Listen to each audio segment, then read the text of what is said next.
Hello friends, मेरी कहानी का नाम है गुमनाम कमरा। उस शाम बारिश बहुत तेज हो रही थी। मैं शहर के एक पुराने हिस्से में अपने दोस्त की शादी में जा रही थी, लेकिन रास्ता इतना सुनसान और उलझा हुआ था कि मैं गूगल मैप पर भरोसा करके एक अजीब गली में मुड़ गई। गली के दोनों तरफ टूटी फूटी दीवारें थी और वहां एक भी इंसान नहीं था। अचानक मेरी गाड़ी बंद हो गई। मैंने इधर उधर देखा, फोन का नेटवर्क भी गायब था। तभी मेरे नज़र सामने एक पुरानी हवेली पर पड़ी, सुनसान वीरान, लेकिन दरवाजा खुला हुआ। अंदर से एक धीमी सी रोशनी आ रही थी, जैसे किसी ने दिया जलाया हो। मेरे पास कोई और रास्ता नहीं था, तो मैं धीरे धीरे उस हवेली में चली गई। जैसे ही मैंने अपना कदम अंदर रखा, दरवाजा अपने आप बंद हो गया। मैं चौंक गई। अंदर एक हल्की सी ठंडी हवा चल रही थी और पूरा घर खामोश था। सिर्फ एक आवाज गूंज रही थी, कमरा नंबर 7 में मत जाना।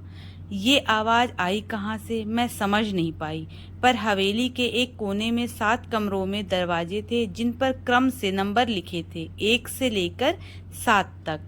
मैंने बाकी सारे कमरे धीरे धीरे खोलने शुरू किए। हर कमरे में कुछ अजीब था। एक कमरे में सिर्फ बंद घड़ी मिली जो रात के 3:07 पर अटकी थी। दूसरे में एक झूला था जो अपने आप हिल रहा था। किसी के रोने की आवाज गूंज रही थी, पर कोई था नहीं। लेकिन कमरा नंबर 7, उसका दरवाजा बिल्कुल बंद था और उस पर खून से लिखा था, सच जानना है तो अंदर आओ। मैंने हिम्मत करके वो दरवाजा खोला। अंदर एक शीशे की अलमारी थी। अलमारी में मेरी ही तस्वीरें थी जो मैंने कभी खिंचवाई ही नहीं थी। उनमें से एक फोटो में मैं बाहर खड़ी थी और वैसी ही पोशाक पहनी थी जैसे मैंने अभी पहनी हो। तभी पीछे से किसी ने धीरे से कहा, तुम आ ही गई। ये सुनकर मेरी रूह कांप गई। मैं पीछे मुड़ी, लेकिन वहां कोई नहीं था। कमरे में एक अजीब सी ठंडक बढ़ती जा रही थी और हवा में किसी पुराने परफ्यूम की महक थी। मैंने दोबारा उस अलमारी को देखा। उसमें एक पुरानी डायरी रखी थी। उस पर मेरा नाम लिखा था, नम्रता। मैंने कांपते हाथों से डायरी खोली। पहला पन्ना पढ़ते ही मेरी सांसें थम गई। आज फिर वही सपना देखा, हवेली, कमरा नंबर 7 और वही अजनबी सी आवाज। मैं कौन हूँ और ये सब क्या हो रहा है? पन्ने पलटते गए और हर पन्ने पर किसी के डर, दर्द और भुलाए गए अतीत के निशान थे। सबसे चौंकाने वाली बात ये थी, डायरी में जो बातें लिखी थी वे सब कुछ पिछले महीने मेरे साथ हो चुका था। तभी कमरे की लाइट अपने आप बंद हो गई। पुरानी हवेली में सिर्फ एक टेबल लैंप की बस रोशनी थी। दरवाजा अपने आप बंद हो गया। अब मैं कमरा नंबर 7 में बंद थी। दीवार पर एक घड़ी लगी थी जो 3:07 पर रुकी हुई थी। वही टाइम जो उस पहले कमरे की घड़ी में था। और उसी वक्त पीछे की दीवार धीरे धीरे घूमने लगी। पीछे एक गुप्त दरवाजा खुला। मैं बहुत धीरे धीरे उस दरवाजे के पास गई। अंदर एक तहखाना था और धूल भरी दीवारें। मैंने मोबाइल का टॉर्च ऑन किया और सामने देखा, एक आदमी कुर्सी पर बैठा था, बाल बिखरे हुए और हाथ में एक डायरी पकड़े था। मैंने जैसे ही पूछा, कौन हो तुम?" उसने सिर उठाया और कहा, मैं वही हूँ जिसकी जिंदगी तुम जी रही हो। ये सुनते ही मेरे शरीर में झुरझुरी दौड़ गई। मैंने टॉर्च का प्रकाश उसके चेहरे पर डाला और जो देखा उससे मेरी पूरी दुनिया ही बदलने वाली थी। वो बिल्कुल मेरी तरह दिखती थी, न सिर्फ शक्ल सूरत में बल्कि कपड़े, बालों की स्टाइल, यहाँ तक उसके चेहरे के तिल भी मेरे जैसे थे।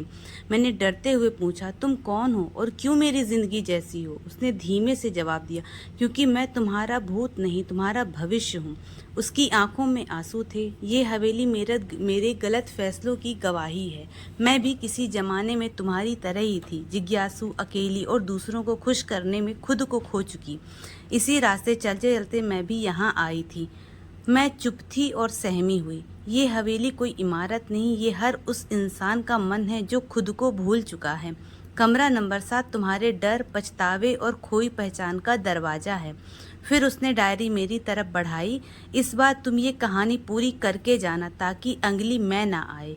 मैंने कांपते हाथों से डायरी ली। उसी पल हवेली में तेज हवा चलने लगी, दीवारें हिलने लगी और सब कुछ धुंध में बदलने लगा। जब मेरी आँख खुली, मैं फिर से अपनी गाड़ी में बैठी थी। गूगल मैप फिर से चल रहा था। बारिश थम चुकी थी। पास रखी उस डायरी के पहले पन्ने पर लिखा था, अगर कभी खुद को भूल जाओ तो उस कमरे में जाना जहाँ सच का आईना होता है। हम सबके अंदर एक गुमनाम कमरा होता है जिसे हम खुद से भी छुपा कर रखते हैं, लेकिन ज़िंदगी तभी बदलती है जब हम उस दरवाजे को खोलने की हिम्मत करते हैं। आप सभी का बहुत बहुत धन्यवाद अभी तक मेरे साथ बने रहने के लिए।